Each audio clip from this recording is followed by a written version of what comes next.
Hello my dear students, welcome back to the another virtual class of history. So today we are going to start with a very new chapter, that is World War. Okay, so causes of the World War and the consequences of the World War. Okay, so before that we need to understand about the condition of Europe, or the background of Europe and the countries who were involved in the First World War. Okay.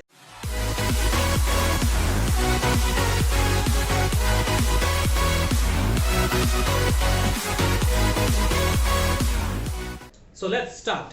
So you know that during the 20th century, that is the beginning of 19th century, 1900 and all, right? So we can see that the entire population of Europe was almost around 400 million. 400 million population was there in Europe. Okay, altogether Europe is a continent. Out of 7 continents, Europe is the most powerful continent, okay, of that time. So out of this 400, or we can say that this 400 million population, my dear, million population, they hold a key position covering the entire part of the world. So their dominance was extended over the entire part of the world. Okay, so it became possible due to their scientific as well as industrial knowledge. Okay, Europe, due to all these important qualities in them, enjoyed military, naval and political dominance, and most importantly the industrial knowledge which they had earlier. Okay, so we can see that due to all this thing, my dear, Europe enjoyed the most dominant position in the entire world. Okay, and after that, you know that industrial revolution which took place in England, and after that it spread to different parts of the world. Okay, so let us come to the focus that altogether 20 independent countries were there in Europe. 20 independent states were there in Europe, and out of these 20 independent states, my dear, these 7 countries were the powerful countries. Okay, out of 20 independent states in entire Europe, these countries were very powerful. Russia was there, Austria, Hungary was there, okay, Great Britain was there, France was there, Italy was there, Germany was there, and Ottoman Turkish Empire. These 7 countries were the one who were directly or indirectly involved in the First World War. Okay, so out of these 7 countries, you can see here, out of these 7, okay, out of the 7, these countries, you can see Italy and Germany were the newly born countries. They had just come in this group as a powerful countries of the world. Okay, it has been said by one of the historian Travelog that in Britain, Great Britain took 50 years to reach up to that level, whereas Germany reached to the level of England within a decade, within 10 years. Within 10 years they reached up to that level. So it means that the people of Germany were very hardworking. They were very much nationalistic. They wanted to reach their country to the level of superpowers. So that hard work and dedication of Germany proved that they now are competing with the powerful nations of the world like Great Britain and other countries. Okay, so we'll discuss the proper position of all these 7 countries one by one. Okay, so first of all we'll talk about Germany. Okay, slowly, Germany. First of all, we'll talk about Germany. As I was telling you that the people of Germany were very hardworking. Okay, German middle class were very hardworking. Okay, and they were very much patriotic, and as well as they were very much determined to reach to the topmost place in power and influence. Okay, so and under the leadership of the ruler like William Kaiser, the most loved leader, William Kaiser, and he was the one guiding force behind bringing up Germany to the level of powerful nations of the world. Germany before unification was very weak and scattered country. So under the leadership of Otto von Bismarck and the Emperor of Germany, that is William Kaiser, they made a plan to unify all the states of Germany together. So that is a separate topic, okay, but still let me tell you a little bit about it. Before the Germany as a united nation was a scattered country. All the states of Germany were either controlled by some other rulers or other countries countries, and that was united or unified by the hard work and dedication. Or we can see that it was due to the effort of Ottoman Bismarck, who was also known as the Iron Man of Germany, who with his iron and blood policy united all the German states together and made Germany a most powerful country in the world. That brought them in the list of 7 powerful countries of the world. Okay, so after unification, my dear, the main objective was to make Germany a powerful nations in the world, and with that economic development took place. Lot of development started taking place in Germany, and that became possible due to the hard work and dedication of the German middle class. Everybody was ready to work very hard, and they were very much determined to reach to the topmost power of the world, topmost power and influence, and that became successful within how many years? 10 years. That is why I told you in the beginning, no, one of the person, his name was Travelog, he had compared Britain and Germany in such words that we can say that British industry took a half a century to reach to that level, whereas Germany reached to that level within how many years? Within 10 years. Within 10 years, within a decade. Within a decade, 1 decade equal to 10 years. That became possible due to the hard work and dedication. So it is not that a ruler will make the country powerful, it is the effort and the determination of the people which makes the country more and more powerful. That is all about Germany. Okay, and so once the power goes on increasing, my dear, what will happen? You need to become more and more powerful to defend your country. So military power also started increasing slowly and gradually. Germany started to develop naval power also, and with the increase in the naval power, that brought Germany to the level of England. Okay, at that time, who was the #1 country in the world? That was Great Britain, my dear. So now Germany now has come up to the level of England. So who was facing challenge for Great Britain? Germany was facing great challenge.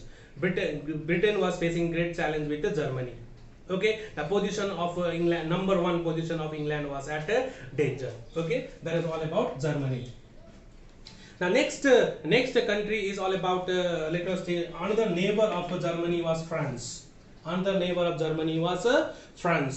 France was the neighbor of Germany. So before Germany was unified, before the unification of Germany, right? Germany, one of the most important and powerful state are Prussia. Prussia was the only state controlled by William Kaiser and Ottoman Bismarck. So there was a war which took place between France and Germany.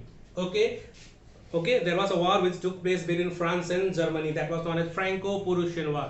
Franco-Prussian War. Okay, it was between France and Prussia. Prussia was one of the largest state of Germany. At that time, Germany was not at all unified. So Prussia and France fought a war. So that war took place in the year 1870. So in this war, my dear, France was very badly defeated. As I told you, France was the neighbor of Germany. Okay, so in 1870 a war took place, Franco-Prussian War took place, in which France was very badly defeated, and 2 of the important territories of France, that was Alsace. Of the important territories like Alsace and Lorraine of France was taken by Germany. Okay, Germany captured Alsace and Lorraine, 2 of the most important territories of France. It was a most resourceful zone which was captured by Germany during the war which took place in the year 1870. So we are talking about the relation. So relation between Germany and France was not very good because they had a war. Okay, in 1870, and Alsace and Lorraine was lost to Germany. So from that time, my dear, France was nourishing the wound of defeat and jealousy. Nourishing the wound of defeat and jealousy. I have to take revenge. At that time, France requested Germany, please return back those 2 territories, but Germany refused to do so. And from that time, France was waiting for an opportunity, #1, to get back those territories and to take revenge for the humiliation which was meted out in the year 1870 in the Franco-Prussian War. Did you understand? Franco-Prussian War. So this is the relation, this is the background. I'm not talking about the World War right now. These were the possible backgrounds which later on converted into a World War. Okay, so this was all about France, a neighbor of Germany, but the relation between France and Germany is not very good. So France wanted to get back Alsace and Lorraine from Germany. Okay, and these two territories were very resourceful zone. Without these two territories, France could not think about their progress. Okay, so now next one we'll discuss about after Germany and France, we'll discuss about Great Britain. Let us discuss about Great Britain. This is the country. So you know, Great Britain was a #1 country in the world. Okay, most powerful country in the world. Okay, it was one of the most powerful country in the entire Europe as well as throughout the world. Okay, it has been said that Britain had extensive colonies in different parts of the world. But let me tell you, Industrial Revolution made England more and more powerful with their progress in industrial product. So in the hunt for more and more colonies, England possessed colonies in India, China, Malaya, Singapore, okay, then greater parts of Africa, then Canada, Australia, okay, and New Zealand. These were the colonies of Great Britain, where they used to sell their goods, machine made goods, and procured raw materials from those colonies. So as we are one of the victim of England, right, we were the colony, we were the source of market for their finished goods and the supplier of raw materials at a cheaper rate. So due to the increase and extensive trade spread all over the world, England was very prosperous. England was very prosperous. With that progress, my dear, from the very beginning only, England has a very powerful navy. They had a very powerful navy, so that navy helped them to defend their colonies spread everywhere throughout the world. Okay, so we can say that Great Britain's strength was derived from its empire, okay, which included 1/4 of the population of the world and her industries. 1/4 of the population of the world were under whose control? That means Great Britain. Why? Because the colonies were there. Those countries were politically and economically controlled by Great Britain. That is why the strength had come from those part and her industries. Industrial progress was increasing day by day, right? Industries were set up, and with that, it is not that industrial revolution only progress in Great Britain. Later on, it is spread to different parts of the world also, right? Later on, it spread to Germany also, France also, right? So that we'll discuss later on. So this is all about the position of Great Britain. So #1 country in the country in Europe, powerful country in Europe. Okay, now next one we'll discuss about this one, Russia. Russia was also one of the most powerful country, my dear. Though it was agrarian, we can say that the economy of Russia was totally agrarian, but still they occupied a most important position in the world politics. Okay, Russia was large and populous. You can see the western part of Europe, the yellowish part, that is the Russian Empire, ruled by Tsar Nicholas II. But one thing was very disheartening for the people of Russia was that the rule was very autocratic. The people were not given freedom and all, right? Whoever raised a voice against the autocracy of the Tsar, they were suppressed, they were imprisoned. Okay, but still, the one thing we can say that in terms of industry, Russia was lacking behind. Russian industrial growth rate was much below as compared to Germany and Britain. As you compare the industrial growth, Russian industrial growth was much more lower as compared to Germany and Britain. Still, Russia was primarily an agrarian country, dependent upon agriculture, and it was proved that her military strength was poor. It was proved that her military strength was poor, though Russia was a great power, extending over the large part of Europe and Asia. On the bigger part, I request you all to go through the map of Europe also. You need to know which are the countries whoever were involved in the First World War. Okay, so militarily Russian Russian military was not so good, my dear, that time. But still, at that time, nobody knew who was powerful. But still, Russia was among the powerful nations in these 7 countries of Europe. But one thing I must mention over here, that in the year 1904, 1905, my dear, 1904, 1905, Russia was very badly defeated by a very small country. Okay, that means Japan defeated Russia, okay, in 1904 and 1905. That brought lot of humiliation for the people of Russia, and they wanted to get rid of the Tsardom. They wanted to throw out the autocratic rule of Tsardom. With that, revolution broke out. That we'll discuss in the other chapters and all. Okay, Russian Revolution.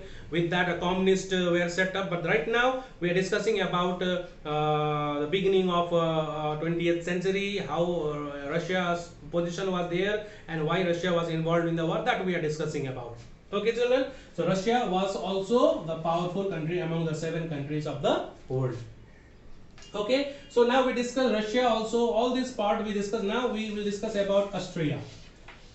Another most important country is Austria. We can see here Austria, 2 countries were there together, but we'll count it as one, because both these countries were ruled by one emperor, okay, who belonged to the Habsburg dynasty. Okay, Habsburg dynasty ruled over these 2 countries. Okay, 2 different countries, but the emperor was one. So Austria and Hungary. Okay, these 2 countries, okay, and separate government. These countries were 2. They had the separate governments, were under one emperor of the Habsburg dynasty. Okay, they had a common army, common economy, common foreign policy. Okay, but in spite of all this, my dear, Austria became a sick country. Which faced danger of dissolution because of the minority nations living in Austria. They started revolting to free themselves from Austrian rule. So in Austria, like slaves were there, Croats were there. Okay, they wanted to free. They were not Austrians. They were minority communities. They wanted to free themselves from Austrian rule. So movements, small movements always carried on in Austria, due to which Austria was very much disturbed. So we can say that the problem was there in Austria also. Okay, so Austrians main problem. What was the main problem being faced by Austria that time? Austria's main problem in their foreign policy was they had a conflict with Serbia. Serbia was another important country. Like Austria wanted to capture Serbia. Okay, Austria wanted to capture Serbia, whereas Serbia wanted to free themselves and bring other Serbian nations together and make greater Serbia. Okay, and Serbia was supported by Russia. So that was the conflict going on. Okay, so conflict with Russia, because Austria wanted to capture Serbia, whereas Serbia was supported by Russia. So there was a frequent conflict between Austria and Russia. Okay, that is why Austria later on joined hands with Germany to become more and more powerful. That way alliances were formed. Okay, triple alliance and triple entente I'll discuss later on. Okay, so that was Austria. Hungary along with Austria was also pissed off. Okay, now all these countries we discussed. Now last one we can discuss is all about, we have this one, Italy. Now we'll discuss about Italy. So like Germany, Italy also was a newly born country. Like Germany, Italy also was a newly born country, but politically and economically we can say that Italy was not very powerful. But the condition of Italy was very worst, because they did not have they did not have good statesmen. They were suffering politically, economically the country was weak. Okay, Italy's main problem were a conflict among different political parties. Okay, and Italy also failed to produce any effective administration, like Bismarck did in Germany. Administration could not be controlled properly by Italy, whereas Germany with that strong administration became powerful. Okay, economically Italy lacked material resources. Okay, industrial progress was unsatisfactory. Strikes and violence was a frequent order of the day. Okay, there was an interference from Catholic Church also. Catholic Church showed supremacy over in the state of Italy. Okay, so this way, my dear, later on Italy joined hands with Austria and Germany. But as Italy was a betrayal from the very beginning, broke the terms and joined hands with the allied powers, that is England and France. That we'll discuss when we discuss about the formation of Triple Alliance and Triple Entente. So Italy's position also was not so good. Okay, now the last part is Ottoman Turkish Empire. This Ottoman Turkish Empire was half Asiatic and half Europe. So half part of Turkey was in Europe and half part of Turkey was in Asia. Okay. So I was talking about Ottoman Turkish Empire. So Ottoman Turkey was half European and half Asiatic. Turkey lost most of its European positions in the Balkan. Okay, by 1900, her European positions included Albania was there, Macedonia, Thrace.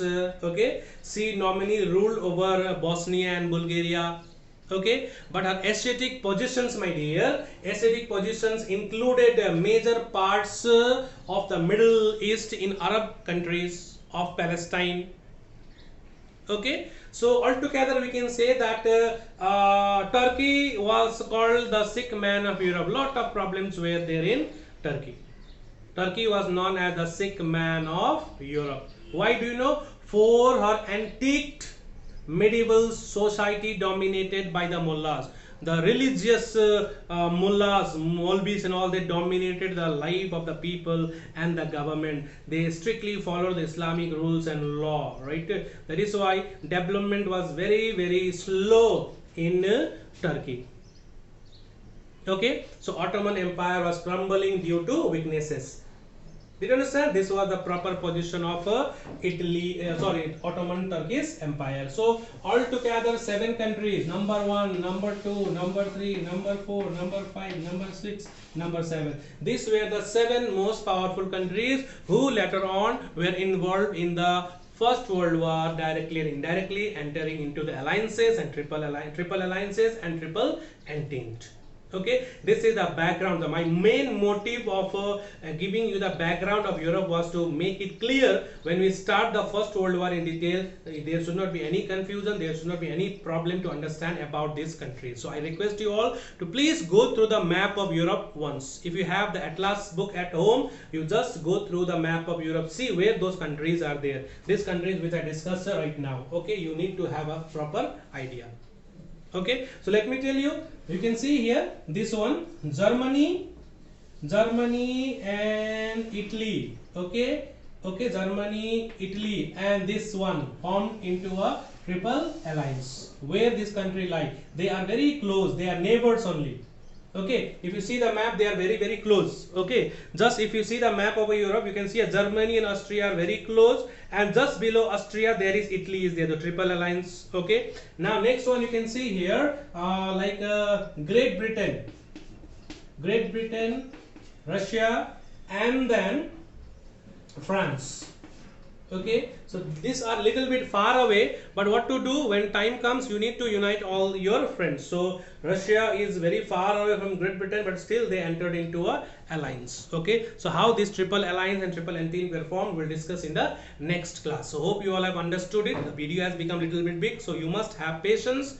You need to have a lot of patience to understand the First World War. It's very difficult. If you skip the videos, you won't understand it. So please, it's a request from my side to watch the videos till the end for your better understanding. Okay, so this much for today. In the next class, we'll discuss about the causes of the First World War and then the consequences of the First World War in detail. So till then, take care of yourself, stay safe, bye bye.